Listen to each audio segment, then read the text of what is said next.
సంక్షోభాల నుంచి బయటపడ్డటువంటి తెలుగుదేశం పార్టీ అద్భుతమైనటువంటి ఘన విజయం సాధించడం, చంద్రబాబు గారు తన మామగారి రికార్డును కూడా బద్దలు కొట్టి ఇవాళ విజయాన్ని సాధించడం అన్నటువంటిది ప్రధానం. ప్రతి సీనియర్ తెలుగుదేశం నాయకుడికి కూడా అదే ఒక అద్భుతమైనటువంటి సంతోషాన్ని ఇస్తుంది. అలాగే యువరక్తంతో నింపినటువంటి క్యాబినెట్ విషయంలో అవకాశాలు దక్కలేదని మనసులో ఫీలింగ్ ఉండొచ్చు, కానీ ప్రతి ఒక్కళ్ళు సమర్థిస్తున్నారు. 7 సార్లకు పైగా ఎమ్మెల్యేగా ఎన్నికైనటువంటి గోరంట్ల బుచ్చయ్య చౌదరి సీట్ రాలేదు, ధూళిపాళ నరేంద్రకి మంత్రి పదవి రాలేదు. వాళ్ళు ఎవరో కూడా బాధపడట్లేదు, యువరక్తం రావడం మంచిదేనని చెప్తున్నారు.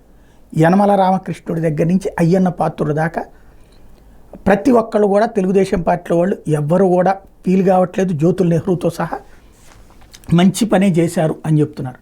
కాబట్టి పార్టీ బాగు కోరుకుంటున్నటువంటి సీనియర్లు మంచి అడుగే ముందుకేస్తున్నారు.